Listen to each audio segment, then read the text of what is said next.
Nah, yuk kita lanjut. Dan karena kesombongannya itu, Yusuf harus melihat kenyataan. Dalam Kejadian pasal 37, kalau kita bisa melihat di sini mulai ayat 18, ada plot pembunuhan terhadap Yusuf. Nah, saudara-saudaranya mengatakan, ayat 19, lihat tuh, si tukang mimpi itu datang. Yuk sekarang mari kita bunuh dia, kita lemparkan ke dalam salah satu sumur ini, lalu kita katakan seekor binatang buas telah menerkamnya dan nanti kita akan lihat bagaimana jadinya mimpi. Cuma mereka katakan, wow, dia just can't wait to be king, untuk menguasai kita. Oke, makan tuh mimpi. Dan pikiran mereka, hari ini kita akan bunuh dia. Tapi kita bisa melihat ada penyertaan Tuhan. Again, tadi kita bisa melihat dalam kehidupan Yusuf, kita akan lihat bahwa ada impian Tuhan, namun juga ada penyertaan Tuhan. Di sini kita bisa melihat bahwa penyertaan Tuhan, kalau tadi waktu di rumah, penyertaan Tuhan melalui bapaknya. Namun kali ini ketika ada rencana pembunuhan itu, Ruben mengatakan, dia ingin melepaskan Yusuf dari tangan mereka, sebab itu dia berkata, jangan kita bunuh dia.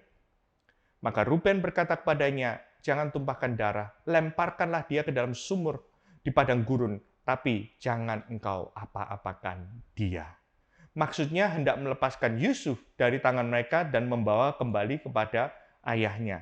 Nah, namun kita bisa melihat plot itu berubah di ayat ke-26. Diprakarsai oleh Yehuda. Apakah untungnya kalau kita membunuh adik kita itu dan menyembunyikan darahnya? Nggak ada untungnya. Oke, mari kita jual kepada orang Ismail ini. Tapi janganlah kita apa-apakan dia. Jadi rencana itu, saya percaya Tuhan bekerja di balik layar untuk bisa Yehuda merencanakan semuanya itu. Karena dia saudara kita, akhirnya sadar kita masih saudara. Kita semua darah daging kita, dan saudara-saudaranya mendengar perkataannya itu.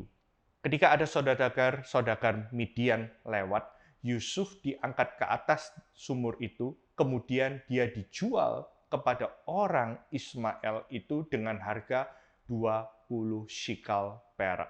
Lalu Yusuf dibawa mereka ke Mesir. Sehingga kita tahu akhirnya Yusuf dijual sebagai budak.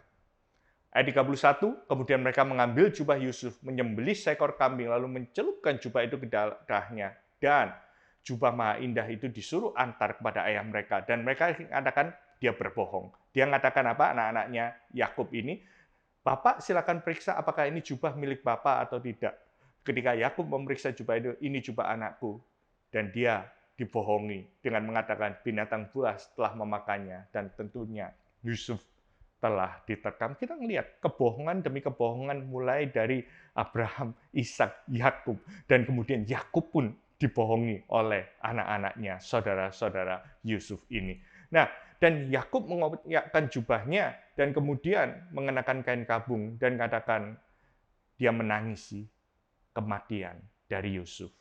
Dan dia dijual kepada seorang Potifar. Again, kita bisa melihat penyertaan Tuhan. Dari semua orang yang di Mesir itu, dia bisa mendapatkan namanya orang Potifar, seorang pegawai istana Firaun, menjadi pengawal raja. Kita bisa belajar dari awal ini, dari bagian ini, bahwa seringkali kita itu nggak tahu apa yang kita tidak tahu. Yusuf nggak tahu dinamika dari keluarganya, dia kurang tactful. Entah dia bisa membayangkan, dia sudah begitu difavoritkan, tapi dia mengabarkan mimpinya dan dia nggak peduli. Ketidaktahuannya itu, seringkali kita itu naif. Kita belajar, seringkali kenaifan kita, ketidaktahuan kita, membuat kita distracted dari rencana Allah. Bahkan dalam kehidupan Yusuf, dia terpisah dari keluarganya selama 2 dekade. Di sini kita belajar bahwa impian itu datang dari Tuhan. Tuhan memberikan impian yang besar dalam kehidupan Yusuf.